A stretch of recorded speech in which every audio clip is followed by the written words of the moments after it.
Hi friends, എല്ലാവർക്കും നിഷ്ഠ PSCയിലേക്ക് സ്വാഗതം. അപ്പം നമ്മൾ ഇന്ന് നോക്കാൻ പോകുന്നത് നമ്മുടെ ന്യൂ ടെക്സ്റ്റ് ബുക്കിലെ നെക്സ്റ്റ് ചാപ്റ്റർ ആണ്. തേർഡ് ചാപ്റ്റർ ആയിട്ടുള്ള ഭൗമചരിത്രം ഉറങ്ങുന്ന പീഠഭൂമി എന്ന് പറയുന്ന ആ ചാപ്റ്ററാണ് നോക്കാൻ പോകുന്നത്. സോറി, വളരെ സോറി, നമുക്ക് കുറച്ച് പേഴ്സണൽ റീസൺസ് എല്ലാം കാരണം ക്ലാസ്സസ് എല്ലാം കുറച്ച് ലാഗ് ആയിപ്പോയി, ബ്രേക്ക് എല്ലാം വന്നു. അതൊക്കെ നമുക്ക് മേക്കപ്പ് ചെയ്യാം, എല്ലാം നമുക്ക് സെറ്റ് ആക്കാം കേട്ടോ. ഓക്കെ, അപ്പൊ നമുക്ക് സ്റ്റാർട്ട് ചെയ്യാം. ഭൗമചരിത്രം ഇറങ്ങുന്ന പീഠഭൂമി. നമ്മൾ സമതലങ്ങളെ കുറിച്ച് പറഞ്ഞു, പർവ്വതങ്ങളെ കുറിച്ചിട്ടൊക്കെ കഴിഞ്ഞ ചാപ്റ്റേഴ്സിലൊക്കെ ആയിട്ട് പറഞ്ഞു പോയല്ലോ. അടുത്തത് എന്താണ് വരിക? അപ്പൊ പീഠഭൂമിയാണ് അല്ലേ. പീഠഭൂമി എന്ന് പറഞ്ഞിട്ടുണ്ടെങ്കിൽ തന്നെ നമുക്കറിയാം, ബാക്കിയുള്ള ചുറ്റുപാടിൽ നിന്നൊക്കെ ഉയർന്ന് സ്ഥിതി ചെയ്യുന്ന കുറച്ച് നിരപ്പാർന്നതുമൊക്കെ ആയിട്ടുള്ള ഒരു വിശാലമായിട്ടുള്ള ഒരു ഭൂപ്രദേശത്തിനെയാണ് നമ്മൾ എന്തെന്ന് പറയുന്നത്, പീഠഭൂമി എന്നൊക്കെ പറയുന്നത് അല്ലേ. ഓക്കെ, അപ്പൊ നമുക്ക് ജസ്റ്റ് ഇതിൽ ഈ ടെക്സ്റ്റ് ബുക്കിൽ കൊടുത്തിരിക്കുന്ന ആ ഒരു ഡെഫിനിഷൻ നോക്കാം. ചുറ്റുപാടുകളിൽ നിന്നും ഉയർന്ന് സ്ഥിതി ചെയ്യുന്നതും ഏറെക്കുറെ നിരപ്പാർന്നതും അതിവിശാലമായിട്ടുള്ള ഉപരിതലത്തോട് കൂടിയതുമായിട്ടുള്ള ഭൂപ്രദേശങ്ങളെയാണ് നമ്മൾ എന്തെന്ന് പറയുന്നത്, പീഠഭൂമികൾ എന്ന് പറയുന്നത്. ആൻഡ് ഈ പീഠഭൂമികളെ തന്നെ സ്ഥാനത്തിന്റെ അടിസ്ഥാനത്തിൽ നമ്മൾ മൂന്നായിട്ട് തരംതിരിക്കുന്നുണ്ട്. ഓക്കെ, എന്താണ് മൂന്നായിട്ട് സ്ഥാനത്തിന്റെ അടിസ്ഥാനത്തിൽ നമ്മൾ തരംതിരിക്കുന്നുണ്ട്. ഫസ്റ്റ് വൺ ആണ് പർവ്വതങ്ങളാൽ വലയം ചെയ്യപ്പെട്ടിട്ടുള്ള പീഠഭൂമികൾ അഥവാ ഇന്റർമോണ്ടെയിൻ പ്ലാറ്റ്യൂ എന്ന് പറയും. അതുപോലെ തന്നെ രണ്ടാമത്തേതാണ് പർവ്വത അടിവാരങ്ങളിൽ സ്ഥിതി ചെയ്യുന്ന പീഠഭൂമികൾ അഥവാ Piedmont plateau. And third one, last one ഏതാണ്, വൻകര പീഠഭൂമികൾ. അപ്പൊ മൂന്നെണ്ണം എന്തൊക്കെയാണ്? മൂന്നെണ്ണം നമ്മൾ പറഞ്ഞല്ലേ. പർവ്വതങ്ങളാൽ വലയം ചെയ്യപ്പെട്ടിട്ടുള്ളത് അത് ഇന്റർമോണ്ടെയിൻ പ്ലാറ്റ്യൂസ് എന്ന് പറയുന്നത്. പർവ്വത അടിവാരങ്ങളിൽ സ്ഥിതി ചെയ്യുന്ന പീഠഭൂമികൾ അത് രണ്ടാമത്തത് പീഡ്മോണ്ട് പ്ലാറ്റ്യൂ. ആൻഡ് മൂന്നാമത്തെ ഏതാണ്? അത് വൻകര പീഠഭൂമികളാണ്. ഓക്കെ, ഇനിയിപ്പോ നമ്മളുടെ ഇന്ത്യൻ പീഠഭൂമിയുടെ കാര്യത്തിലേക്ക് വരികയാണെങ്കിൽ നമുക്കറിയാം ഇത് ഇങ്ങനെയാണ് ഏകദേശം ഇരിക്കുന്നത് അല്ലെ. നമ്മുടെ പീഠഭൂമി നമുക്കറിയാം. പീഠഭൂമിയിൽ ആരൊക്കെ വരുന്നുണ്ട്? ആരവല്ലി, വിന്ധ്യ, സത്പുര, രാജ്മഹൽ കുന്നുകളും മഹാദേവ്, മൈക്കല കുന്നുകളും പൂർവ്വഘട്ടവും പശ്ചിമഘട്ടവും ഇതെല്ലാം വരുന്നത് എവിടെയാണ്? നമ്മളുടെ ഉപദ്വീപീയ പീഠഭൂമിയിലാണ്. ഓക്കെ, ആൻഡ് ഉപദ്വീപീയ പീഠഭൂമി നിങ്ങൾക്ക് ഈ ഒരു ചിത്രം നോക്കിയിട്ടുണ്ടെങ്കിൽ തന്നെ നിങ്ങൾക്ക് കാണാം ഏകദേശം എങ്ങനെയാണ് ഇരിക്കുന്നത്. ഒരു ട്രയാങ്കുലർ ഷേപ്പാണ് അല്ലെ. ട്രയാങ്കുലർ ഷേപ്പിലാണ് നമ്മളുടെ ഉപദ്വീപീയ പീഠഭൂമി ഇരിക്കുന്നത്. ഓക്കെ, ബാക്കി എന്തൊക്കെയാ പറയുന്നത് നമുക്ക് നോക്കാം. ഉപദ്വീപീയ ഇന്ത്യയുടെ ഭൂരിഭാഗവും ഉൾപ്പെടുന്ന ത്രികോണ സമാനമായിട്ടുള്ള ഭൂപ്രകൃതി വിഭാഗത്തിന് സമുദ്രനിരപ്പിൽ നിന്നും ശരാശരി 600 മീറ്റർ മുതൽ 900 മീറ്റർ വരെ ഉയരമുള്ളതായിട്ട് കണക്കാക്കപ്പെടുന്നുണ്ട്. ഓക്കെ, അപ്പം സമുദ്രനിരപ്പിൽ നിന്ന് ഇതിന് മുന്നത്തെ ചിത്രം നോക്കിയിട്ടുണ്ടെങ്കിൽ തന്നെ അറിയാം നമുക്ക്. സമുദ്രനിരപ്പിൽ നിന്നൊക്കെ ഏകദേശം നല്ല ഉയരത്തിലാണ് ഇത് ഇരിക്കുന്നത്. ഏകദേശം എത്രയുണ്ട് എന്നാണ് നമ്മൾ പറഞ്ഞിട്ടുള്ളത്?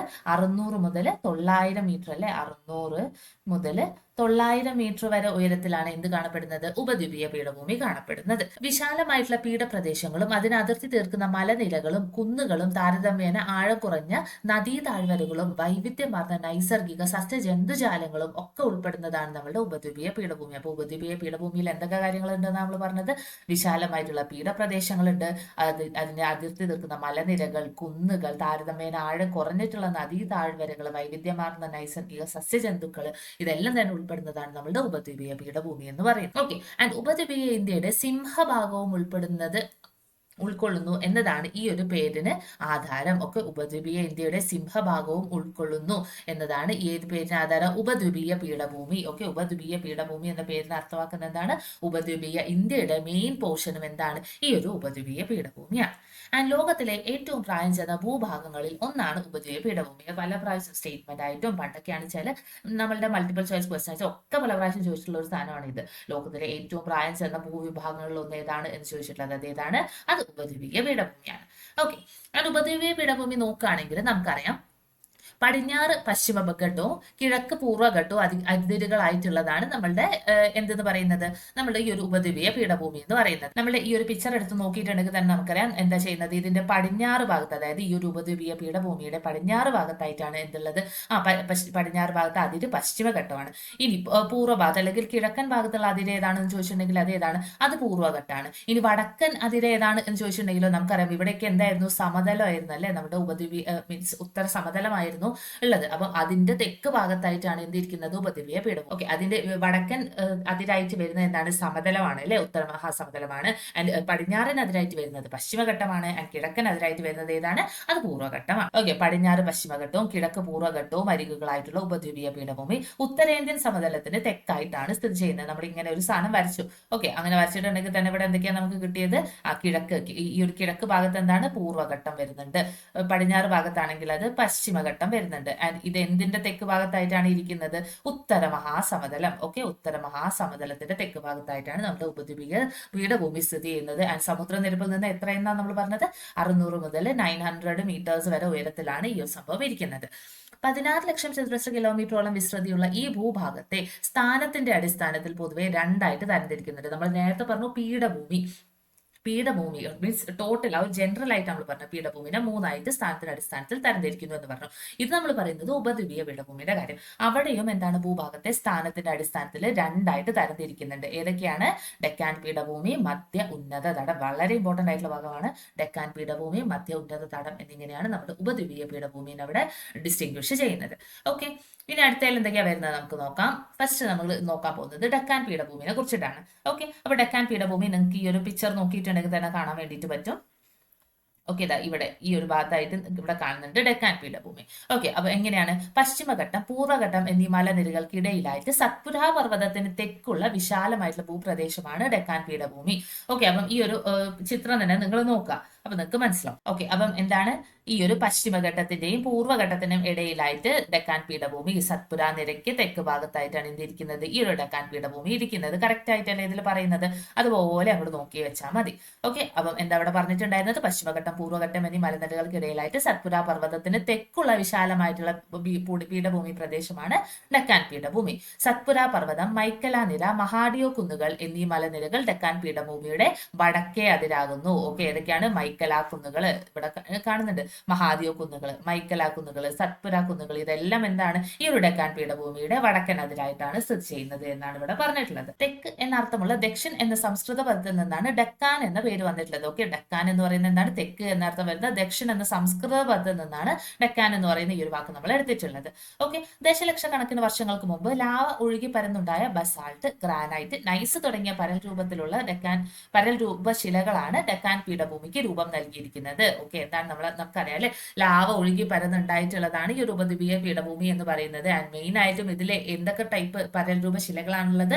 ബസാൾട്ട് ശിലകളുണ്ട്, ഗ്രാനൈറ്റ് ശിലകളും നൈസ് ശിലകളും ഒക്കെയാണ് നമ്മൾ മെയിൻ ആയിട്ടും ഈ ഡെക്കാൻ പീഠഭൂമിക്ക് രൂപം നൽകിയിരിക്കുന്നത്.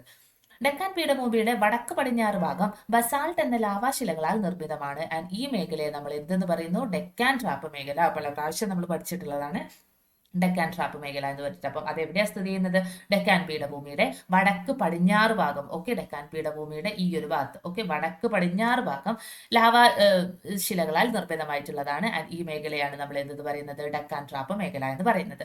ബസാൾട്ട് ശിലയ്ക്ക് അപക്ഷയം സംഭവിച്ച് രൂപം കൊള്ളുന്ന കറുത്ത മണ്ണാണ് ഈ മേഖലയിലെ സവിശേഷത. ഓക്കെ, ഈ മേഖലയിൽ ഈ ഒരു ഡെക്കാൻ ട്രാപ്പ് മേഖലയിലൊക്കെ മെയിൻ ആയിട്ട് കാണപ്പെടുന്നത് ഏത് തരം മണ്ണാണ്? കറുത്ത മണ്ണ്. ആൻഡ് ഇതുണ്ടാവുന്നത് ബസാൾട്ട് ശിലയ്ക്ക് അപക്ഷയം സംഭവിച്ചുകൊണ്ടാണ് എന്നുള്ള കാര്യം കൂടി ഓർത്തിരിക്കുക. ആൻഡ് ഇതിനെ നമ്മൾ എന്തെന്നും കൂടി പറയുന്നത്? Rigger soil. Okay, rigger soil എന്നും പറയുന്നുണ്ട്. അതുപോലെ തന്നെ നമ്മൾ പലപ്പോഴും പഠിച്ചിട്ടുള്ളതാണ് ചെർണോസം. ഓക്കെ, ചെർണോസം എന്ന് പറഞ്ഞിട്ട് പറയുന്നത് ഏതിനെ തന്നെയാണ്? നമ്മുടെ ഈ ഒരു കറുത്ത മണ്ണിനെ തന്നെയാണ്. ഓക്കെ, റിഗർ സോയിൽ, കറുത്ത മണ്ണ്, ചെർണോസം, ഇതൊക്കെ എന്താണ്? ഈ ഒരു പീഠഭൂമിയിൽ കാണപ്പെടുന്ന മെയിൻ ആയിട്ടുള്ള മണ്ണ്. ഫലഭൂഷ്ടിയും ജലസംഭരണ ശേഷിയുമുള്ള ഈ മണ്ണ് വേനലിലും കാർഷിക വിളകൾക്ക് സംരക്ഷണമേകുന്നു. പരുത്തി കൃഷിക്ക് ഏറ്റവും അനുയോജ്യമായതിനാൽ ഈ മണ്ണിനെ നമ്മൾ എന്തെന്നും കൂടി പറയാറുണ്ട്? കറുത്ത പരുത്തി മണ്ണ് എന്നും കൂടി പറയാറുണ്ട്. ചുണ്ണാമ്പ്, ഇരുമ്പ്, മഗ്നീഷ്യം, അലൂമിനിയം തുടങ്ങിയ ധാതു ലവണങ്ങൾ റിഗർ മണ്ണിന്റെ പ്രത്യേകതകളാണ്. അപ്പൊ റിഗർ മണ്ണിൽ മെയിൻ ആയിട്ട് കാണപ്പെടുന്ന ലവണങ്ങൾ ഏതൊക്കെയാണ്? ചുണ്ണാമ്പ്, ഇരുമ്പ്, മഗ്നീഷ്യം, അലൂമിനിയം തുടങ്ങിയ ധാതു ലവണങ്ങളൊക്കെയാണ് ഈ റിഗർ മണ്ണിൽ മെയിൻ ആയിട്ട് കാണപ്പെടുന്നത്. ബസാൾട്ട് ശിലയ്ക്ക് അപക്ഷയം സംഭവിച്ചുകൊണ്ടാണ് ഈ ഒരു മണ്ണ് ഉണ്ടാവുന്നത്. ഓക്കെ, ഡെക്കാൻ പീഠഭൂമിയുടെ അരികുകളാകുന്ന പശ്ചിമഘട്ടം, പൂർവ്വഘട്ടം എന്നീ മലനിരകൾ ഭൂപടത്തിൽ കണ്ടില്ലേ എന്ന് ചോദിക്കുന്നുണ്ട്. നമ്മൾ നേരത്തെ തന്നെ കണ്ടല്ലോ അല്ലെ? ഓക്കെ, അപ്പൊ ഡെക്കാൻ പീഠഭൂമിനെ കുറിച്ചിട്ട് എന്തൊക്കെയാണ് നമ്മൾ പറഞ്ഞിട്ടുണ്ടായിരുന്നത്? പശ്ചിമഘട്ടത്തിനും പൂർവ്വഘട്ടത്തിനും ഇടയിലായിട്ടാണ് വരുന്നത് സത്പുര മലനിരകൾക്ക് എന്താണ് തെക്ക് ഭാഗത്തായിട്ടാണ് കാണപ്പെടുന്നത്. ആൻഡ് ഇതിന്റെ വടക്കൻ അതിരായിട്ട് ഡെക്കാൻ പീഠഭൂമിയുടെ വടക്കൻ അതിരായിട്ട് വരുന്ന മലനിരകൾ ഏതൊക്കെയായിരുന്നു? സത്പുര, മഹാദിയോ, മൈക്കല നിരകളൊക്കെയാണ്. ആൻഡ് ഇതിന് പേര് കിട്ടിയിട്ടുള്ളത് ദക്ഷിണ സംസ്കൃത പദത്തിൽ നിന്നാണ് എന്ന് പറഞ്ഞു. ആൻഡ് മെയിൻ ആയിട്ടും ഏതൊക്കെ പരൽരൂപ ശിലകൾ കാരണമാണ് ഇത് ഉണ്ടാവുന്നത്? ബസാൾട്ട്, ഗ്രാനൈറ്റ്, നൈസ് അല്ലെ? അതേപോലെ തന്നെ ഡെക്കാൻ പീഠഭൂമിയുടെ വടക്ക് പടിഞ്ഞാറ് ഭാഗത്തായിട്ട് കാണപ്പെടുന്നതാണ് ഡെക്കാൻ ട്രാപ്പ് മേഖല എന്ന് പറയുന്നത്. ആൻഡ് മെയിൻ ആയിട്ട് കാണപ്പെടുന്ന മണ്ണ് കറുത്ത മണ്ണാണ്. അതിന് നമ്മൾ റിഗർ സോയിൽ എന്ന് പറയാറുണ്ട്, കറുത്ത പരുത്തി മണ്ണ് എന്ന് പറയുന്നുണ്ട്, ചെർണോസം എന്ന് പറയുന്നുണ്ട്. ആൻഡ് ഇതിൽ മെയിൻ ആയിട്ട് കാണപ്പെടുന്ന ധാതു ലവണങ്ങൾ എന്ന് പറയുന്നത് ചുണ്ണാമ്പ്, ഇരുമ്പ്, മഗ്നീഷ്യം, അലൂമിനിയം എന്നീ കാര്യങ്ങളൊക്കെയാണ്. ഓക്കെ, അത് സെറ്റ് ആണല്ലോ. അടുത്തത് നമുക്ക് നോക്കാം. അടുത്തത് ആരാണ്? പശ്ചിമഘട്ടം. ഓക്കെ, പശ്ചിമഘട്ടത്തിനെ കുറിച്ച് നോക്കുമ്പോൾ എന്തൊക്കെയാണ് നമ്മൾ പറയാ? ഇതാ ഈ ഒരു ഫോട്ടോ തന്നെ നിങ്ങൾ ഓർത്തിരുന്നാൽ മതി. തെക്ക് കന്യാകുമാരി മുതൽ വടക്ക് ഗുജറാത്ത് വരെ ഏകദേശം 1600 കിലോമീറ്റർ നീളത്തിൽ സ്ഥിതി ചെയ്യുന്ന ഈ മലനിരയ്ക്ക് പശ്ചിമഘട്ടം എന്നാണ് പൊതുവായിട്ടുള്ള പേര്. അപ്പൊ നമുക്ക് ഇവിടെ ഏകദേശമായിട്ട് നമുക്ക് എന്തുണ്ട്? കന്യാകുമാരി ഉണ്ട്. കന്യാകുമാരി മുതൽ വടക്ക് ഗുജറാത്ത് വരെ, ഓക്കെ, വടക്ക് ഗുജറാത്ത് വരെ ഏകദേശം 1600 കിലോമീറ്റർ നീളത്തിൽ വ്യാപിച്ചു കിടക്കുന്ന മലനിരയാണ് പശ്ചിമഘട്ടം അഥവാ വെസ്റ്റേൺ ഗാട്സ് എന്ന് പറയുന്നത്. ഈ മലനിരയാണ് ഡെക്കാൻ പീഠഭൂമിയുടെ പടിഞ്ഞാറൻ അതിര്. നമ്മൾ നേരത്തെ പറഞ്ഞല്ലേ, ഈ ഒരു പിക്കിൽ നിങ്ങൾക്ക് നോക്കിയിട്ടുണ്ടെങ്കിൽ ഇവിടെ ഡെക്കാൻ പീഠഭൂമിനെ കാണുന്നുണ്ട്. അതിന്റെ പടിഞ്ഞാറൻ അതിരായിട്ടാണ് എന്ത് വരുന്നത്? പശ്ചിമഘട്ടം വരുന്നത്. വടക്ക് നിന്നും തെക്കോട്ട് എന്ന ക്രമത്തിൽ ഈ മലനിരക്ക് ഉയരം എന്താവുന്നുണ്ട്? കൂടി കൂടി വരികയാണ് ചെയ്യുന്നത്. ഓക്കെ, എന്താണ്? വടക്ക് നിന്നും തെക്കോട്ട് വരുമ്പോൾ, ഓക്കെ, വടക്കിലൊക്കെ ഇത്ര പോന്നിട്ടുള്ള പർവ്വതനിരകളാണെങ്കിൽ തെക്കോട്ട് വരുമ്പോൾ എന്തായി? വലിയ വലിയ പർവ്വതനിരകളാണ് വരുന്നത്. ഓക്കെ, താഴോട്ട് വരുന്നതിനനുസരിച്ച് അവിടെ ഉയരം കൂടി കൂടി വരികയാണ് ചെയ്യുന്നത്. ഉപദ്വീപ ഇന്ത്യയിലെ ഏറ്റവും ഉയരമുള്ള കൊടുമുടി എന്ന് പറഞ്ഞ് നമ്മൾ പല പ്രാവശ്യം 100 പ്രാവശ്യം പഠിച്ചിട്ടുണ്ടാവും. ഏതാണത്? ആനമുടി അല്ലെ? ആനമുടിയാണ് ഇന്ത്യയിലെ ഏറ്റവും ഉയരത്തിലുള്ള കൊടുമുടി എന്ന് മീൻസ് ഉപദ്വീപീയ ഇന്ത്യയിലെ ഏറ്റവും ഉയരത്തിലുള്ള കൊടുമുടി എന്ന് പറയുന്നത്. അതിന്റെ നീളവും ചോദിക്കാറുണ്ട്. എത്രയാണ്? 26.95. ഓക്കെ, 26.95 മീറ്റർ ആണ് ഈ ഒരു ആനമുടിയുടെ നീളം അല്ലെങ്കിൽ ഉയരം എന്ന് പറയുന്നത്. ഓക്കെ, ആൻഡ് കേരളത്തിൽ ആനമല, ഏലമല എന്നീ പേരുകളിൽ അറിയപ്പെടുന്നു. പശ്ചിമഘട്ട മലനിരയ്ക്ക് കർണാടക, തമിഴ്നാട് ഭാഗത്ത് ഇതിന് നീലഗിരി എന്നും പറയുന്നു. ആൻഡ് മഹാരാഷ്ട്രയിൽ ഇതിന് സഹ്യാദ്രി എന്ന് പറയുന്നു. അപ്പൊ പശ്ചിമഘട്ടത്തിന് 3-4 പേരുകളാണ് നമ്മൾ പറഞ്ഞത്. നമ്മുടെ കേരളത്തിലാണെങ്കിൽ അതിന് എന്തൊക്കെ പേരിലാണ് അറിയപ്പെടുന്നത്? ആനമല, അതുപോലെ തന്നെ ഏലമല എന്നൊക്കെ അറിയപ്പെടുന്നുണ്ട്. കർണാടക, തമിഴ്നാട് ഭാഗത്ത് ഇതിന് നമ്മൾ നീലഗിരി എന്നാണ് പറയുന്നത്. ആൻഡ് മഹാരാഷ്ട്രയിലേക്ക് വരുമ്പോൾ അതിന്റെ പേരെന്തായി? സഹ്യാദ്രി എന്നായി.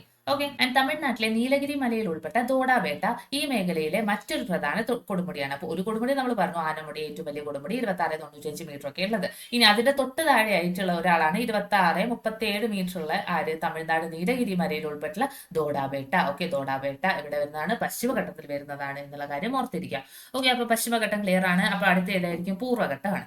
പൂർവ്വഘട്ടത്തിൽ എന്തൊക്കെയാണ് വരുന്നത്? പശ്ചിമഘട്ടത്തെ അപേക്ഷിച്ച് താരതമ്യേന ഉയരം കുറഞ്ഞ ഈ കുന്നുകളുടെ നിരയാണ് എന്തെന്ന് പറയുന്നത്? പൂർവ്വഘട്ടം. ഓക്കെ, പൂർവ്വഘട്ടത്തിൽ ഏതൊക്കെ കുന്നുകളാണ് മെയിൻ ആയിട്ട് വരുന്നത്?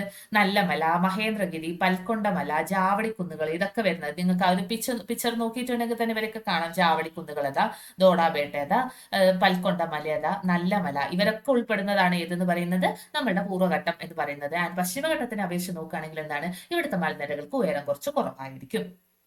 ഒഡീഷയിലെ മഹാനദി തടം മുതൽ തമിഴ്നാട്ടിലെ നീലഗിരി വരെ ഏകദേശം 800 കിലോമീറ്റർ ആണ് പൂർവ്വഘട്ടത്തിന്റെ നീളം എന്ന് പറയുന്നത്. പശ്ചിമഘട്ടം എത്രയാണ് നമ്മൾ പറഞ്ഞത്? 1600 ആണ്. അതിന്റെ പകുതിയാണ് എന്ത് വരുന്നത്? പൂർവ്വഘട്ടത്തിന്റെ ഉയരം എന്ന് പറയുന്നത്. ഓക്കെ, അത് എവിടെ മുതൽ എവിടെ വരെയാണുള്ളത്? ഒഡീഷയിലെ മഹാനദി തടം മുതൽ എന്ത് വരെ? തമിഴ്നാട്ടിലെ നീലഗിരി മലകൾ വരെയാണ് ഇത് സ്ഥിതി ചെയ്യുന്നത്. കിഴക്കോട്ട് ഒഴുകുന്ന ഉപദ്വീപീയ നദികൾ പൂർവ്വഘട്ടത്തിന്റെ തുടർച്ച നഷ്ടപ്പെടുത്തി കിഴക്കൻ തീരസമതലത്തിലൂടെ ഒഴുകുന്നു. ഓക്കെ, എന്താണ് പറഞ്ഞത്? നമ്മൾ കിഴക്കോട്ട് ഒഴുകുന്ന ഉപദ്വീപീയ നദികൾ നമുക്ക് ഏതൊക്കെ അറിയാലോ? കിഴക്കോട്ട് ഒഴുകുന്ന ഉപദ്വീപീയ നദികളൊക്കെ അതൊക്കെ പൂർവ്വഘട്ടത്തിന്റെ തുടർച്ച നഷ്ടപ്പെടുത്തിയിട്ട് കിഴക്കൻ തീര സമതലത്തിലൂടെയാണ് ഒഴുകുന്നത്. ആൻഡ് ഇത് വളരെ ഇമ്പോർട്ടന്റ് ആണ്. പശ്ചിമഘട്ടത്തിനെയും പൂർവ്വഘട്ടത്തിനെയും തമ്മിൽ സംഗമിക്കുന്ന ഒരു സ്ഥലം അതേതാണ്? അത് നീലഗിരിയാണ്. ഓക്കെ, നീലഗിരിയിൽ വെച്ചിട്ടാണ് എന്ത് സംഭവിക്കുന്നത്? പശ്ചിമഘട്ടവും പൂർവ്വഘട്ടവും സംഗമിക്കുന്നത്. ഓക്കെ, ഇത്രയും കാര്യങ്ങൾ ക്ലിയർ അല്ലേ? അപ്പൊ നീലഗിരി നമ്മൾ കുറെ പ്രാവശ്യമായി പറയുന്നല്ലേ. അപ്പൊ നീലഗിരി എന്താണെന്നുള്ളത് ജസ്റ്റ് നമുക്ക് നോക്കിയാലോ. തമിഴ്നാട്, കർണാടക, കേരള എന്നീ സംസ്ഥാനങ്ങളിലെ സംഗമ മേഖലയിലെ മലനിരകളെയാണ് നമ്മൾ നീലഗിരി കുന്നുകൾ എന്ന് പറയുന്നത്. ഓക്കെ, ഏതൊക്കെ സംസ്ഥാനങ്ങളെയാണ്? തമിഴ്നാട്, കർണാടക, കേരള എന്നീ സംസ്ഥാനങ്ങളിലെ മലനിരകളുടെ സംഗമ മേഖല. ഓക്കെ, ഇതിനെയാണ് നമ്മൾ എന്തെന്ന് പറയുന്നത്? നീലഗിരി കുന്നുകൾ എന്ന് പറയുന്നത്. പ്രധാനമായിട്ടും പശ്ചിമഘട്ട മലനിരയുടെ ഭാഗമായ ഇവിടുത്തെ ഏറ്റവും ശ്രദ്ധേയമായിട്ടുള്ള മലയോര സുഖവാസ കേന്ദ്രങ്ങളാണ് ഊട്ടി, കൂനൂര്, കോട്ടഗിരി. ഓക്കെ, ഇവിടുത്തെ മെയിൻ ആയിട്ട് ഈ ഒരു നീലഗിരി പ്രദേശത്തെ മെയിൻ ആയിട്ടുള്ള സുഖവാസ കേന്ദ്രങ്ങൾ ഏതൊക്കെയാണ് വരുന്നത്? ഊട്ടി, അതുപോലെ തന്നെ കൂനൂര്, ഓക്കെ, കോട്ടഗിരി. ഓക്കെ, ഇത്രയും കാര്യങ്ങളാണ് ഇവിടുത്തെ മെയിൻ ആയിട്ടുള്ള സുഖവാസ കേന്ദ്രങ്ങൾ. കുന്നുകളുടെ രാജ്ഞി എന്നറിയപ്പെടുന്നത് ഏതാണ്? ഊട്ടി, അല്ലെങ്കിൽ ഊട്ടിയുടെ പഴയ പേരെന്തായത്? ഉദകമണ്ഡലം. ഓക്കെ, ഇത് പല പ്രാവശ്യം പണ്ടൊക്കെ ചോദിക്കായിരുന്നു, ഇപ്പൊ അങ്ങനെ കാണാറില്ല. ഓക്കെ, കുന്നുകളുടെ രാജ്ഞി എന്നറിയപ്പെടുന്ന ഊട്ടി ദക്ഷിണ മേഖലയിലെ ഒരു പ്രധാനപ്പെട്ടിട്ടുള്ള വിനോദസഞ്ചാര കേന്ദ്രമാണ്. മനോഹരവും വിശാലവുമായിട്ടുള്ള പുൽമേടുകളും മിതോഷ്ണ സസ്യജാലങ്ങളും സുഖശീതളമായിട്ടുള്ള കാലാവസ്ഥയും തേയിലത്തോട്ടങ്ങളും വാണിജ്യ പച്ചക്കറി കൃഷിയും മാലിന്യമുക്തമായിട്ടുള്ള പരിസ്ഥിതിയും നീലഗിരിയെ ആകർഷകമാക്കുന്നു. മാലിന്യമുക്തമായിട്ടുള്ള പരിസ്ഥിതിയൊക്കെ കണക്കന്നെ, ബാക്കിയൊക്കെ നമുക്ക് വേണമെങ്കിൽ പറയാം അല്ലെ. മനോഹരവും വിശാലമായിട്ടുള്ള പുൽമേടുകളും മിതോഷ്ണമായിട്ടുള്ള സസ്യജാലങ്ങളും ഭയങ്കര തണുപ്പൊക്കെയുള്ള സുഖശീതളമായിട്ടുള്ള കാലാവസ്ഥയും തേയിലത്തോട്ടവും പച്ചക്കറി കൃഷിയും എല്ലാം ഉണ്ട് എവിടെ? നീലഗിരിയിൽ. ജൈവ വൈവിധ്യ സമ്പന്നമായിട്ടുള്ള നീലഗിരിയാണ് ഇന്ത്യയിലെ ആദ്യത്തെ ജൈവമണ്ഡല ഉദ്യാനം. ഇമ്പോർട്ടന്റ് ആയിട്ടുള്ള പോയിന്റ് ആണ്. എന്താണ്? ജൈവ വൈവിധ്യ സമ്പന്നമായിട്ടുള്ള നീലഗിരിയാണ് ഇന്ത്യയിലെ ആദ്യത്തെ ജൈവമണ്ഡല ഉദ്യാനം. ഓക്കെ. അപ്പൊ ഇത്രയും നേരം നമ്മൾ പറഞ്ഞിട്ടുള്ളത് ഡെക്കാൻ പീഠഭൂമിയുടെ ആൾക്കാരെയായിരുന്നു. നമുക്കറിയാം ഡെക്കാൻ പീഠഭൂമിയിലാണ് നമ്മുടെ പശ്ചിമഘട്ടവും പൂർവ്വഘട്ടവും എല്ലാം വന്നിട്ടുള്ളത്. ഓക്കെ, നീലഗിരിനെ കുറിച്ചിട്ടൊക്കെ പറയുന്നത് നമ്മൾ പശ്ചിമഘട്ടവുമായിട്ട് ബന്ധപ്പെടുത്തിയാണ്. അടുത്ത നമ്മൾ നോക്കാൻ പോകുന്നത് നമ്മളുടെ നേരത്തെ നമ്മൾ ഉപദ്വീപീയ പീഠഭൂമിന്റെ രണ്ടായിട്ട് ഡിവൈഡ് ചെയ്ത കാര്യം പറഞ്ഞിട്ടുണ്ടായിരുന്നല്ലോ, ഡെക്കാൻ പീഠഭൂമിയും മധ്യ ഉന്നത തടവും. ഓക്കെ, അടുത്ത നമ്മൾ നോക്കാൻ വേണ്ടി പോകുന്നത് മധ്യ ഉന്നത തടത്തിനെ കുറിച്ചിട്ടാണ്. ഓക്കെ, അതെന്തൊക്കെയാണ്? സത്പുര പർവ്വതനിരയ്ക്ക് വടക്കുള്ള വിശാല പീഠപ്രദേശമാണ് മധ്യ ഉന്നത തടം. ഓക്കെ, നിങ്ങൾക്ക് പിക്ചർ നോക്കിയിട്ടുണ്ടെങ്കിൽ കാണാം മധ്യ ഉന്നത തടം എവിടെയാണുള്ളത്? സത്പുര നിരയ്ക്ക്. ഓക്കെ, സത്പുര നിരയ്ക്ക് വടക്കായിട്ടുള്ള വിശാലമായിട്ടുള്ള ഒരു പീഠപ്രദേശമാണ് മധ്യ ഉന്നത തടം എന്ന് പറയുന്നത്. മാൾവ പീഠഭൂമി എന്ന് വിളിക്കുന്ന ഈ പ്രദേശത്തിന്റെ പടിഞ്ഞാറേ അരിക് ഏതാണ്? ആരവല്ലിയാണ്. ഓക്കെ, ഈ ഒരു മധ്യ ഉന്നത തടത്തിന്റെ പടിഞ്ഞാറ് നിങ്ങൾക്ക് നോക്കിയിട്ടുണ്ടെങ്കിൽ കാണാൻ പറ്റും ആരാണ്? അത് നമ്മുടെ ആരവല്ലിയാണ്. ഇതിന് പറയുന്ന മറ്റൊരു പേര് ഏതാണെന്ന് നമ്മൾ പറഞ്ഞിട്ടുള്ളത് ഇപ്പൊ മാൾവ. ഓക്കെ, നമ്മൾ പല പ്രാവശ്യം കണ്ടിട്ടുള്ളതാണ് മാൾവ പീഠഭൂമി എന്നറിയപ്പെടുന്നതും ഏതാണ്? മധ്യ ഉന്നത തടത്തിന് തന്നെയാണ്. ഓക്കെ, ദീർഘകാലമായിട്ടുള്ള അപരദന പ്രക്രിയയിലൂടെ തേയ്മാനം സംഭവിച്ച് പ്രായം ചെന്ന മടക്കു പർവ്വതങ്ങൾ അഥവാ അവശിഷ്ട പർവ്വതങ്ങൾക്ക് ഉദാഹരണമാണ് ആരവല്ലി നിര. ഓക്കെ, അപ്പൊ ആരവല്ലി നിരയ്ക്ക് ഒരു ഡെഫിനിഷൻ ആണ് ഇവിടെ പറഞ്ഞു പോയിട്ടുള്ളത്. എന്താണ്? ദീർഘകാലമായിട്ടുള്ള അപരദന പ്രക്രിയയിലൂടെ തേയ്മാനം സംഭവിച്ച പ്രായം ചെന്ന മടക്ക് പർവ്വതങ്ങളുടെ അല്ലെങ്കിൽ അവശിഷ്ട പർവ്വതങ്ങളുടെ ഒരു ഉദാഹരണമാണ് ആരവല്ലി നിര എന്ന് പറയുന്നത്. ആൻഡ് പ്രധാന മലയോര വിനോദസഞ്ചാര കേന്ദ്രമായിട്ടുള്ള മൗണ്ട് അബു സ്ഥിതി ചെയ്യുന്നത് എവിടെയാണ്? ആരവല്ലി നിരയിലാണ്. മാൾവ പീഠഭൂമിയിലെ ഏറ്റവും ഉയരമുള്ള കൊടുമുടിയും ഏതന്നെയാണ്? മൗണ്ട് അബു ആണ്. ഓക്കെ, അപ്പം എന്തൊക്കെയാണ് നമ്മൾ ഇവിടെ മെയിൻ ആയിട്ടും ആരവല്ലിനെ കുറിച്ചിട്ടാണ് പറഞ്ഞത് അല്ലേ? ഓക്കെ, അപ്പൊ പടിഞ്ഞാറേ അരിക് നമ്മുടെ മാൾവ പീഠഭൂമിയിലെ പടിഞ്ഞാറേ അരികായിട്ട് കാണപ്പെടുന്നതാണ് ആരവല്ലി പർവ്വതനിര എന്ന് പറയുന്നത്. ആൻഡ് അവശിഷ്ട പർവ്വതങ്ങൾക്ക് ഒരു ഉദാഹരണമാണ് ആരവല്ലി പർവ്വതനിര.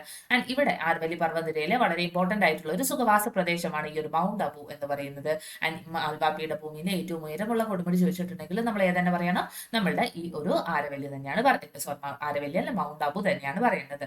ഓക്കെ, ആൻഡ് മധ്യ ഉന്നത തടത്തിന്റെ കിഴക്ക് ഭാഗത്തായിട്ട് സ്ഥിതി ചെയ്യുന്ന പീഠഭൂമി നിങ്ങൾ നോക്കിക്കേ. മധ്യ ഉന്നത തടത്തിന്റെ കിഴക്ക് ഭാഗത്തായിട്ട് സ്ഥിതി ചെയ്യുന്നത് ആരാണ്? ഇവിടെ ഛോട്ടാ നാഗ്പൂർ പീഠഭൂമിയാണ്. രാജ്മഹൽ കുന്നുകൾക്ക് തെക്കായിട്ട് സ്ഥിതി ചെയ്യുന്നു. ഓക്കെ, ഇതാ നോക്കൂ, നിങ്ങൾ എപ്പോഴും ഈ പിക്ചേഴ്സ് വെച്ച് തന്നെ പഠിക്കാൻ നോക്കുക, അപ്പൊ നന്നായിട്ട് മനസ്സിൽ നിൽക്കും. ഓക്കെ, രാജ്മഹൽ കുന്നുകൾക്ക് തെക്ക് ഭാഗത്തായിട്ടാണ് എന്ത് കാണുന്നത്? ഛോട്ടാ നാഗ്പൂർ പീഠഭൂമി കാണുന്നത്. ആൻഡ് മധ്യ ഉന്നത തടത്തിന്റെ ഏത് ഭാഗത്താണ്? കിഴക്കൻ ഭാഗത്തുമായിട്ടാണ് സ്ഥിതി ചെയ്യുന്നത്.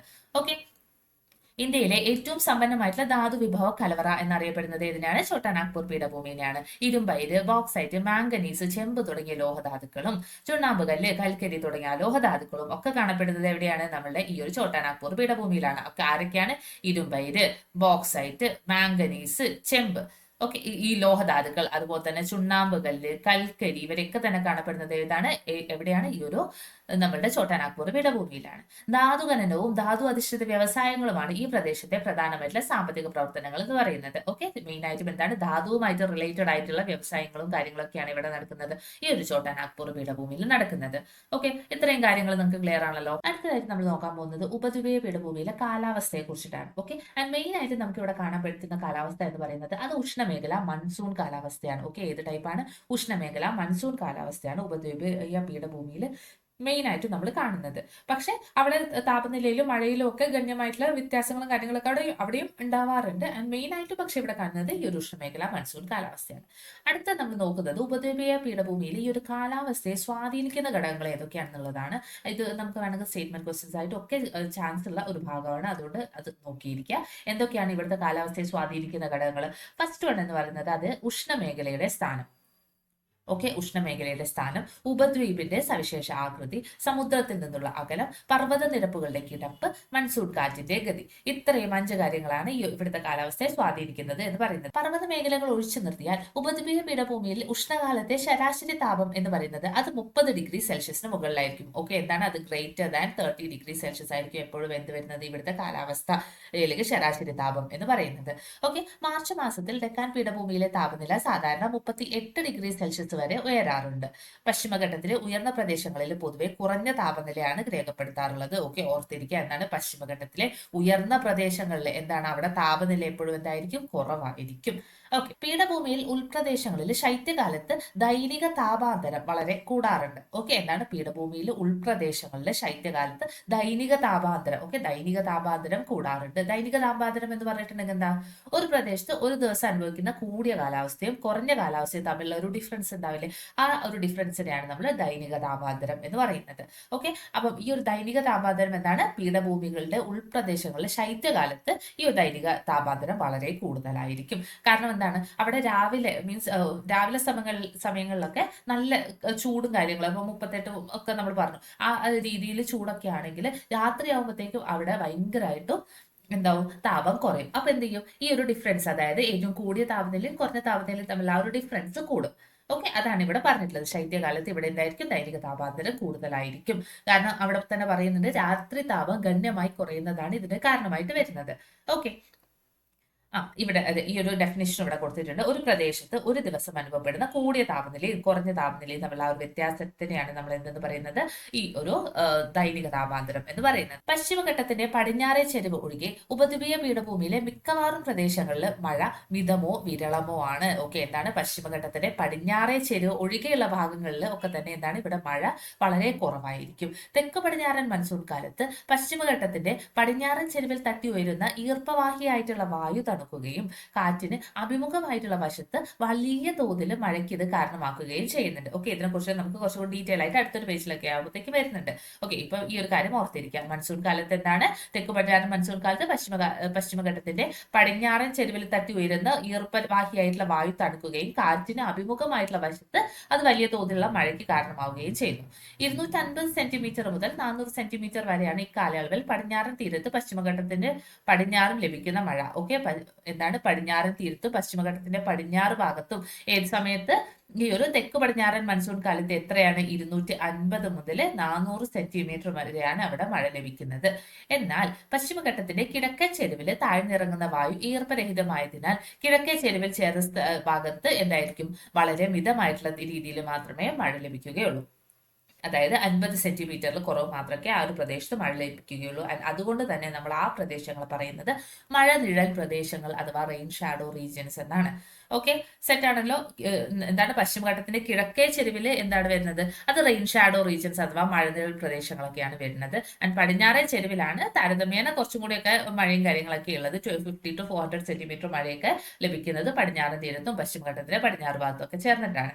ഓക്കെ, ഇനി മഹാരാഷ്ട്രയുടെ തീരത്ത് വന്നു ചേരുന്ന തെക്ക് പടിഞ്ഞാറൻ മൺസൂൺ കാറ്റ് നർമ്മദ താപ്തി നദീതടത്തിലൂടെ ഉപദ്വീപിൽ പ്രവേശിക്കുകയും മധ്യ ഇന്ത്യയിലുടനീളം മിതമായ തോതിൽ മഴ നൽകുകയും ചെയ്യുന്നുണ്ട്. ഓക്കെ, എന്താണ്, മഹാരാഷ്ട്രയുടെ തീരത്ത് വന്നു ചേരുന്ന തെക്ക് പടിഞ്ഞാറൻ മൺസൂൺ കാറ്റ് എന്താ ചെയ്യുന്നത്, നർമ്മദ താപ്തി നദീതടത്തിലൂടെ ഉപദ്വീപിൽ പ്രവേശിക്കും ആൻഡ് മധ്യ ഇന്ത്യയിലുടനീളം മിതമായിട്ടുള്ള തോതിൽ മഴയൊക്കെ കൊടുക്കുകയും ചെയ്യും. അപ്പൊ നമ്മൾ ഇതിന്റെ ഇടയ്ക്ക് നമ്മൾ എന്തിനെ കുറിച്ച് പറഞ്ഞു, മഴ നിഴൽ പ്രദേശങ്ങളെ കുറിച്ച് പറഞ്ഞല്ലോ. അതെന്താണെന്നുള്ളത് നമുക്ക് ജസ്റ്റ് ഒന്ന് നോക്കാം. കടലിൽ നിന്നും ഈർപ്പം വഹിച്ചെത്തുന്ന കാറ്റുകൾ പർവ്വതങ്ങളിൽ തട്ടി ഉയരുന്നു. ഓക്കെ, ഇവിടെ നിങ്ങൾക്ക് ഈ ഒരു പിക്ചർ നോക്കിയാൽ കറക്റ്റ് ആയിട്ട് ഇവിടെ കൊടുത്തിട്ടുണ്ട്. ഓക്കെ, കടലിൽ നിന്നും ഈർപ്പം വഹിച്ചെത്തുന്ന കാറ്റുകൾ എന്ത് ചെയ്യുന്നു, പർവ്വതങ്ങളിൽ തട്ടിയിട്ട് എന്ത് ചെയ്യുന്നു, ഉയർന്നു പോവുകയാണ് ചെയ്യുന്നത്. ഇത്തരത്തിൽ ഉയരുന്ന വായു ഘനീഭവിച്ച് മഴമേഘങ്ങളായിട്ട് മാറുന്നു. ഓക്കെ, ആൻഡ് പർവ്വതത്തിന്റെ കാറ്റിന് അഭിമുഖമായ വശത്ത് ഇത് എന്ത് ചെയ്യുന്നു, ധാരാളമായിട്ടുള്ള മഴയും കൊടുക്കുന്നുണ്ട്. ഓക്കെ, ഇതിന് അഭിമുഖമായിട്ടുള്ള വശമാണ്. ഓക്കെ, കാറ്റിന് അഭിമുഖമായിട്ടുള്ള വശത്ത്, ഈ വശത്ത് എന്തായിരുന്നു, നല്ല രീതിയിൽ മഴയും കാര്യങ്ങളൊക്കെ കൊടുക്കും. എന്നാൽ പർവ്വതങ്ങളുടെ പ്രതിമുഖ വശത്ത് താഴ്ന്നിറങ്ങുന്ന വായു, ഓക്കെ, പ്രതിമുഖം എന്ന് പറയുന്ന ഓപ്പോസിറ്റ് സൈഡിലേക്ക് താഴ്ന്നിറങ്ങുന്ന വായു എന്തായിരിക്കും, ഈർപ്പരഹിതമായതിനാൽ ഇവിടെ മഴ കുറവായിരിക്കും. ആൻഡ് ഇത്തരം പ്രദേശങ്ങളെ നമ്മൾ എന്തെന്ന് പറയുന്നു, മഴ നിഴൽ പ്രദേശങ്ങൾ എന്ന് പറയുന്നു. ഓക്കെ, ഈ ഒരു പിക്ചർ വെച്ച് തന്നെ പഠിക്കാൻ വേണ്ടിയിട്ട് ശ്രമിക്കാം. ഓക്കെ, അപ്പൊ ഇത്ര നമ്മൾ പറഞ്ഞത് എന്താണ്, തെക്ക് പടിഞ്ഞാറ് മൺസൂണിന്റെ കാര്യങ്ങളാണ് പറഞ്ഞത്. അത് ഇനി വടക്ക് കിഴക്ക് മൺസൂണിന്റെ കാര്യമാണെങ്കിൽ എന്താണ്, അതിന് നമ്മൾ പറയുന്നത് എന്താണ്, മൺസൂണിന്റെ പിൻവാങ്ങൽ എന്ന് പറയാറുണ്ട് അല്ലെ. വടക്ക് കിഴക്ക് മൺസൂണിന്റെ നമ്മൾ മൺസൂണിന്റെ പിൻവാങ്ങൽ എന്ന് പറയുന്നുണ്ട്. ഈ ഒരു സമയത്ത് ഉപദ്വീപീയ പീഠഭൂമിയിൽ പൊതുവെ എന്തായിരിക്കും, ഒരു വരണ്ട കാലാവസ്ഥയായിരിക്കും. ബംഗാൾ ഉൾക്കടലിൽ രൂപപ്പെടുന്ന ന്യൂനമർദ്ദ ചുഴികൾ ഉപദ്വീപിന്റെ കിഴക്കൻ തീരത്ത് പ്രത്യേകിച്ച് തമിഴ്നാട് ആന്ധ്രാപ്രദേശങ്ങളിൽ വൻതോതിൽ മഴയുണ്ടാക്കുമെങ്കിലും പീഠഭൂമിയിലേക്ക് ഇതിന് ആനുകൂല്യങ്ങൾ എത്താറില്ല. ഓക്കെ, എന്താണ്, തമിഴ്നാട്ടിലും ആന്ധ്രയിലൊക്കെ നമ്മുടെ ബംഗാൾ ഉൾക്കടലിൽ ഉണ്ടാകുന്ന ന്യൂനമർദ്ദങ്ങൾ കാരണം ഈ രണ്ട് പ്രദേശങ്ങളിലൊക്കെ വൻതോതിൽ മഴയൊക്കെ ഈ ഒരു വടക്ക് കിഴക്ക് മൺസൂൺ സമയത്തൊക്കെ ഉണ്ടാകുന്നുണ്ടെങ്കിലും പക്ഷെ ഇത് പീഠഭൂമി സൈഡിലേക്ക്, ഓക്കെ, പീഠഭൂമിയിലേക്ക് ഇതിന്റെ ഒരു ആനുകൂല്യം കാര്യങ്ങളൊന്നും എത്തിപ്പെടാറില്ല. ഉപദ്വീപീയ പീഠഭൂമിയിൽ പൊതുവായിട്ടുള്ള ചെരിവ് പടിഞ്ഞാറ് നിന്നും കിഴക്കോട്ടാണ്. ഓക്കെ, നിങ്ങൾക്ക് ഈ ഒരു പിക്ചർ നോക്കിയിട്ടുണ്ടെങ്കിൽ തന്നെ കാണാം, ഉപദ്വീപീയ പീഠഭൂമിയുടെ എന്താണ് പൊതുവായിട്ടുള്ള ചെരിവ് കണ്ടില്ലേ, ഇവിടെ നിന്ന് ഇങ്ങോട്ട് ഇങ്ങനെ ചെരിഞ്ഞാണ് ഇരിക്കുന്നത്. ഇതിലെ ഉയർന്ന ഭാഗത്തിനെ നമ്മൾ എന്തെന്ന് പറയുന്നത്, പശ്ചിമഘട്ടം എന്നാണ് പറയുന്നത്. ഉപദ്വീപീയ ഇന്ത്യയിലെ പ്രധാന ജലവിഭാജകം ആണ് പശ്ചിമഘട്ടം. ഓക്കെ, എന്താണ് ഉപദ്വീപീയ ഇന്ത്യയിലെ പ്രധാന ജലവിഭാജകം ഏതാണ്, അല്ലെങ്കിൽ വാട്ടർ ഡിവൈഡ് ഏതാണ് എന്നൊക്കെ ചോദിച്ചിട്ടുണ്ടെങ്കിൽ അതേതാണ്, അത് പശ്ചിമഘട്ടമാണ്. പശ്ചിമഘട്ടവും മറ്റ് ഉന്നത തലത്തിലെ മലനിരകളും ഡൽഹി കുന്നുകളും വരെ നീളുന്ന ആരവല്ലി നിരയും ചേർന്ന് ഉപദ്വീപിലെ നീരൊഴുക്കിനെ നമ്മൾ മൂന്നായിട്ട് തിരിക്കുന്നുണ്ട്. ഓക്കെ, ഉപദ്വീപിലെ നീരൊഴുക്കിനെ നമ്മൾ എന്താ ചെയ്യുന്നത്? മൂന്നായിട്ട് തിരിക്കും. ഫസ്റ്റ് വൺ എന്ന് പറയുന്നത് കിഴക്കോട്ടൊഴുകി ബംഗാൾ ഉൾക്കടലിൽ ചേരുന്ന ഉപദ്വീപീയ നദികൾ. ഓക്കെ, എന്താണ് കിഴക്കോട്ട് ഒഴുകിയിട്ട് ബംഗാൾ ഉൾക്കടലിൽ എത്തുന്ന നദികൾ ഒരു ടൈപ്പ്. രണ്ടാമത്തെ എന്ന് പറയുന്നത് പടിഞ്ഞാറോട്ട് ഒഴുകി അറബിക്കടലിൽ ചേരുന്ന ഉപദ്വീപീയ നദികൾ. അടുത്തതെന്ന് പറയുന്നത് വടക്കോട്ട് ഒഴുകി യമുനയിലും ഗംഗയിലും ചേരുന്ന നദികൾ. ഓക്കെ, എന്താണ് ഫസ്റ്റ് വൺ എന്തായിരുന്നു? കിഴക്കോട്ട്. ഓക്കെ, കിഴക്കോട്ട് ഒഴുകിയിട്ട് ബംഗാൾ ഉൾക്കടലിൽ എത്തുന്നത്. ഇനി പടിഞ്ഞാറോട്ട് ഒഴുകിയിട്ട് നമ്മുടെ അറബിക്കടലിൽ എത്തുന്നത്. പിന്നെ ഉള്ളത് വടക്കോട്ട് ഒഴുകിയിട്ട് യമുനയിലോ ഗംഗയിലോ ഒക്കെ എത്തിച്ചേരുന്ന നദികൾ. ഓക്കെ, അങ്ങനെ മൂന്നായിട്ടാണ് ഈ ഒരു ഉപദ്വീപീയ നീരൊഴുക്കിനെ നമ്മൾ തിരിച്ചിട്ടുള്ളത്. ഓക്കെ, ഇനി കിഴക്കോട്ട് ഒഴുകുന്ന ഉപദ്വീപീയ നദികളെ കുറിച്ച് നോക്കുകയാണെങ്കിൽ കിഴക്കോട്ട് ഒഴുകുന്ന ഉപദ്വീപീയ നദികൾ ഏറെയും ജന്മം എടുക്കുന്നത് എവിടെയാണ്? അത് പശ്ചിമഘട്ടത്തിലാണ്. ഓക്കെ, ഇമ്പോർട്ടന്റ് ആയിട്ടുള്ള പോയിന്റ് ആണ്. പശ്ചിമഘട്ടത്തിലാണ് കിഴക്കോട്ട് ഒഴുകുന്ന ഉപദ്വീപീയ നദികളിൽ മെയിൻ ആയിട്ട് മീൻസ് ഒരു മേജർ പോർഷനും ജന്മം എടുക്കുന്നത്. മഹാനദി, ഗോദാവരി, കൃഷ്ണ, കാവേരി എന്നീ നദികളും അവയുടെ പോഷക നദികളുമാണ് ഉപദ്വീപീയ പീഠഭൂമിയെ കീറി മുറിച്ച് കിഴക്ക് ദിശയിൽ ഒഴുകി കിഴക്കൻ തീരസമതലത്തിലൂടെ ബംഗാൾ ഉൾക്കടലിൽ എത്തിച്ചേരുന്നത്. അപ്പൊ ആരൊക്കെയാണ് പോണത്? ഗോദാവരി, കൃഷ്ണ, കാവേരി, അതുപോലെ തന്നെ ആരുടെ മഹാനദി, ഇവരെല്ലാം തന്നെ എന്താണ് ചെയ്യുന്നത്? ഈ കിഴക്ക് ഭാഗത്തേക്ക് അല്ലെങ്കിൽ കിഴക്കോട്ട് ഒഴുകിയിട്ട് ബംഗാൾ ഉൾക്കടലിൽ എത്തിച്ചേരുന്ന നദികളാണ്. ഓക്കെ, ആൻഡ് ഇതിനെ കുറിച്ചിട്ടുള്ള മെയിൻ ആയിട്ടുള്ള കുറച്ച് പോയിന്റ് നമ്മുടെ പഴയ ടെക്സ്റ്റിലുള്ള അതേ പോയിന്റുകളൊക്കെ തന്നെയാണ് ഇവിടെയും കൊടുത്തിട്ടുള്ളത്. ഓക്കെ, എന്തായാലും നോക്കാം. മഹാനദിയുടെ ഉത്ഭവം എവിടെയാണ്? റായ്പൂരിലെ സിംഹാവ. ഓക്കെ, റായ്പൂരിലെ സിംഹാവയിലാണ് ഇതിന്റെ ഉത്ഭവം എന്ന് പറയുന്നത്. ആൻഡ് മെയിൻ ആയിട്ടുള്ള പോഷക നദികൾ അത് ഇബും ടെല്ലും ആണ്. അത് ഉൾക്കൊള്ളുന്ന സംസ്ഥാനങ്ങൾ ഛത്തീസ്ഗഡ്, ഒഡീഷ, മധ്യപ്രദേശ്. ഓക്കെ, ഇതിനൊക്കെ പലരും പല കോഡുകളൊക്കെ ആയിട്ട് പഠിച്ചിട്ടുണ്ടാവും. നിങ്ങൾക്ക് എന്തെങ്കിലും കോഡുകളും കാര്യങ്ങളൊക്കെ അറിയുന്നുണ്ടെങ്കിൽ നിങ്ങളത് കമന്റ് ബോക്സിൽ ഇട്ടേക്കാട്ടോ. അപ്പൊ എല്ലാവർക്കും അത് യൂസ്ഫുൾ ആയിട്ട് മാറും. ഓക്കെ, അടുത്തതെന്ന് പറയുന്നത് ഗോദാവരി. ഗോദാവരി എവിടുന്നാണ്? നാസിക്കിലാണ് ഇത് ഉത്ഭവിക്കുന്നത്. പ്രാൺഹിത, ഇന്ദ്രാവതി, ശബരി ഇതെല്ലാം ഇതിന്റെ പോഷക നദികളാണ്. ആൻഡ് ഇത് മെയിൻ ആയിട്ടും ഒഴുകുന്നത് മഹാരാഷ്ട്ര, മധ്യപ്രദേശ്, ആന്ധ്രാപ്രദേശ് എന്നീ സംസ്ഥാനങ്ങളിലൂടെയാണ്. ഇനി കൃഷ്ണനെ കുറിച്ചിട്ടാണെങ്കിൽ നമ്മൾ എപ്പോഴും കൃഷ്ണനെ കുറിച്ച് പറയുന്ന കോഡ് എന്ന് പറയുന്നത് മഹാബലവാനായിട്ടുള്ള കൃഷ്ണൻ അല്ലെ. അപ്പൊ മഹാബലേശ്വറിലാണ് കൃഷ്ണയുടെ ഉത്ഭവം എന്ന് പറയുന്നത്. തുംഗഭദ്ര, ഭീമ, കൊയ്ന ഇതെല്ലാം എന്താണ്? അത് നമ്മുടെ കൃഷ്ണയുടെ പോഷക നദികളാണ്. മഹാരാഷ്ട്രയിലൂടെയും കർണാടകയിലൂടെയും ആന്ധ്രാപ്രദേശിലൂടെയാണ് ഇത് ഒഴുകുന്നത്. ഇനി കാവേരി ആണെങ്കിൽ കാവേരിയുടെ ഉത്ഭവം പല പ്രാവശ്യം ക്വസ്റ്റ്യൻ ചോദിക്കാറുള്ളതാണ്. ബ്രഹ്മഗിരി കുന്നുകളിലാണ് ഇതിന്റെ ഉത്ഭവം എന്ന് പറയുന്നത്. കബനി, ഭവാനി, അമരാവതി എല്ലാം ഇതിന്റെ പോഷക നദികളാണ്. കർണാടക, തമിഴ്നാട്, കേരളം. ഓക്കെ, ഇതിലൂടെയൊക്കെയാണ് എന്ത് പോകുന്നത്? കാവേരി പോകുന്നത്. അപ്പൊ നിങ്ങൾക്ക് ഇത് നോക്കിയിട്ടുണ്ടെങ്കിൽ കാണാം, ഉപദ്വീപീയ നദികളിൽ കേരളത്തിലൂടെ പോകുന്ന ഒരേ ഒരാൾ മാത്രമേ ഉള്ളൂ, അത് കാവേരിയാണ്. ഓക്കെ, ഇനി ഗോദാവരിയുടെ കാര്യമാണ് നിങ്ങൾ ഓർത്ത് നോക്കിയത്. ഗോദാവരിയാണ് ഏറ്റവും വലിയ ഉപദ്വീപീയ നദി എന്ന് പറയുന്നത്. 1465 കിലോമീറ്റർ നീളവും 3.13 ലക്ഷം ചതുരശ്ര കിലോമീറ്റർ വൃഷ്ടിപ്രദേശ വിസ്തൃതിയുമുള്ള ഈ നദിയെ നമ്മൾ ദക്ഷിണ ഗംഗ എന്നും വിളിക്കുന്നുണ്ട്. ഓക്കെ, അപ്പം ദക്ഷിണ ഗംഗ എന്നറിയപ്പെടുന്നത് ഏതിനെയാണ്? അത് ഗോദാവരിയാണ് അല്ലെ. ഗോദാവരിയാണ് നമ്മൾ അങ്ങനെ അറിയപ്പെടുന്നത്. എത്രയാണ് ഇതിന്റെ നീളം? പല പ്രാവശ്യം ചോദിച്ചിട്ടുള്ളതാണ്. 1465 കിലോമീറ്റർ ആണ് നീളം എന്ന് പറയുന്നത്. ആൻഡ് ഇതിന്റെ വൃഷ്ടിപ്രദേശം ചോദിച്ചിട്ടുണ്ടെങ്കിൽ അത് 3.13 ലക്ഷം ചതുരശ്ര കിലോമീറ്റർ ആണ്. ഓക്കെ, ഇനി കൃഷ്ണ, കാവേരി നദികളാണ് യഥാക്രമം വലിപ്പത്തിൽ 2, 3 സ്ഥാനത്തുള്ളത്. അപ്പോൾ 1-ാം സ്ഥാനത്ത് ഗോദാവരി, 2-ാം സ്ഥാനത്ത് കൃഷ്ണ ആൻഡ് 3-ാം സ്ഥാനത്ത് വരുന്നത് ഏതാണ്? അത് നമ്മളുടെ കാവേരിയാണ്. ഓക്കെ, ഉപദ്വീപീയ നദികൾ നീരൊഴുക്കിൽ പൊതുവെ കാലിക സ്വഭാവമുള്ളതാണ്. ഓക്കെ, വേനൽക്കാലത്ത് എന്തായിരിക്കും? ഇവിടെ നീരൊഴുക്ക് കുറയുകയും മഴക്കാലത്ത് അത് നിറഞ്ഞൊഴുകുകയാണ് ചെയ്യുന്നത്.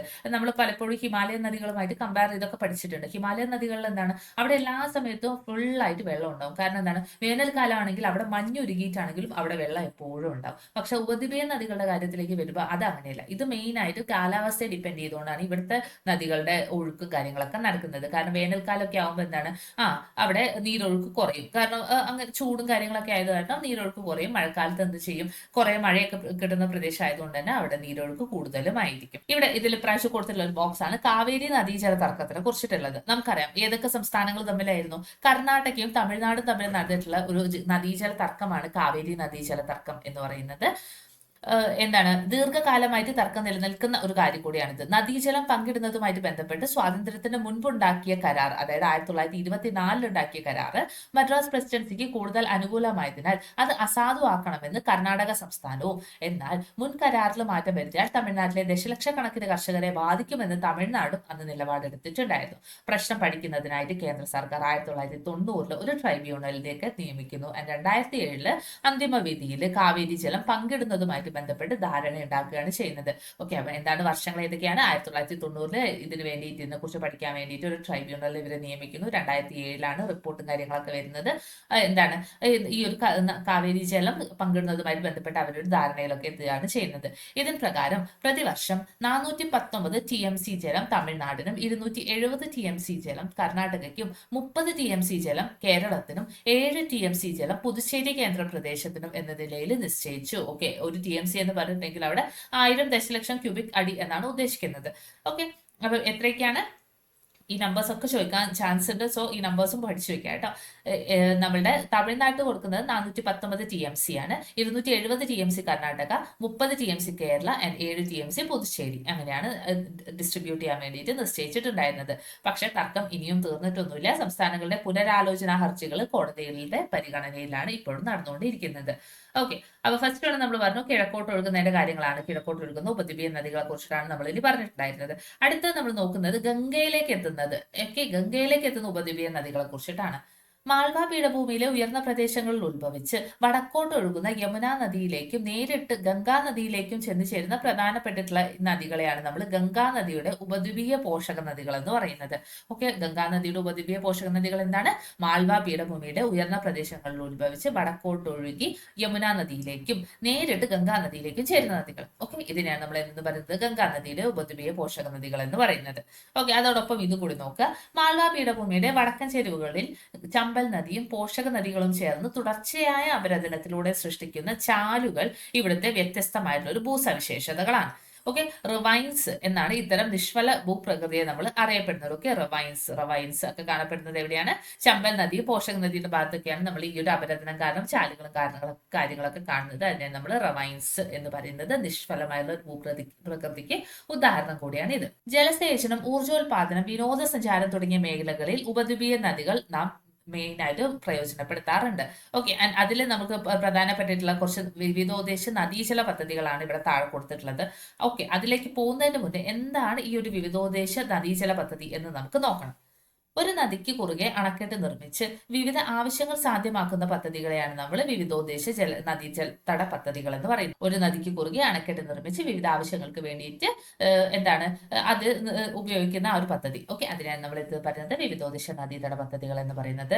വെള്ളപ്പൊക്ക നിയന്ത്രണം, ജലസേചനം, ജലവൈദ്യുതോൽപാദനം, ഉൾനാടൻ ജലഗതാഗതം, മത്സ്യബന്ധനം, വിനോദസഞ്ചാരം തുടങ്ങിയവയാണ് ഇത്തരം പദ്ധതികളുടെ പ്രധാനപ്പെട്ടിട്ടുള്ള ഉദ്ദേശങ്ങൾ എന്ന് പറയുന്നത്. ഓക്കെ, ഇമ്പോർട്ടന്റ് ആണ്, അത് പഠിച്ചിരിക്കാം. ഇനി ഹിരാക്കുഡ് നദീജല പദ്ധതി ഏതിലാണ്? അത് നമ്മളുടെ മഹാനദിയിലാണ് ഉള്ളത്, ഒഡീഷയിലാണ്. തുംഗഭദ്രയാണെങ്കിൽ തുംഗഭദ്ര നദിയിലാണ് സ്ഥിതി ചെയ്യുന്നത്. തുംഗഭദ്ര നമ്മൾ നേരത്തെ പറഞ്ഞിട്ടുണ്ടായിരുന്നു കൃഷ്ണയുടെ ഒരു പോഷക നദിയാണ് എന്ന് പറഞ്ഞിട്ട്. ഈ ഒരു തുംഗഭദ്ര സ്ഥിതി ചെയ്യുന്നത് കർണാടകയിലാണ്. സർദാർ സരോവർ നർമ്മദ നദിയിൽ ഗുജറാത്തിലാണ് ഉള്ളത്. കൃഷ്ണരാജാസാഗർ ആണെങ്കിൽ ഏതാണ്? കാവേരിയിൽ കർണാടകയിലാണ് ഉള്ളത്. നിസാം സാഗർ ഗോദാവരി ആന്ധ്രാപ്രദേശിലാണ് ഉള്ളത്. ഇമ്പോർട്ടന്റ് ആയിട്ടുള്ള പോയിന്റ് ആണ്, എപ്പോഴും ഇതിൽ നിന്ന് ഒരു ക്വസ്റ്റൻ എങ്കിലും വരാറുമുണ്ട്. ഓക്കെ, ഓർത്തിരിക്കുക കേട്ടോ. ഇനി അപ്പൊ ഇത്രയും കാര്യങ്ങളാണ് ഇന്നത്തെ ഒരു ക്ലാസ്സിൽ നമ്മൾ നോക്കാൻ പോകുന്നത്. ഇനി കുറച്ചും കൂടി ഒരു ചാപ്റ്റർ നമുക്ക് പഠിക്കാനുണ്ട്. അതായത് ഇവിടുത്തെ മെയിൻ ആയിട്ടുള്ള മണ്ണുകളെ കുറിച്ചിട്ടും അതുപോലെ തന്നെ സസ്യജാലങ്ങളെ കുറിച്ചിട്ടും വളരെ വലിയൊരു വീഡിയോ ആയി പോകുന്നത് കൊണ്ട് തന്നെ നമ്മളത് 2 പാർട്ടായിട്ടാണ് ചെയ്യാൻ വേണ്ടിയിട്ട് പോകുന്നത്. ഓക്കെ, സെറ്റ് ആണല്ലോ? അപ്പൊ നമുക്ക് ഇത് ഇവിടെ കഴിഞ്ഞു. അടുത്ത ദിവസം തന്നെ നമുക്ക് ബാക്കി ചെയ്യാം കേട്ടോ. ഓക്കെ, അപ്പൊ ഇത്രയും നേരം ക്ലാസ് കേട്ടതിന് thank you so much for listening and happy learning.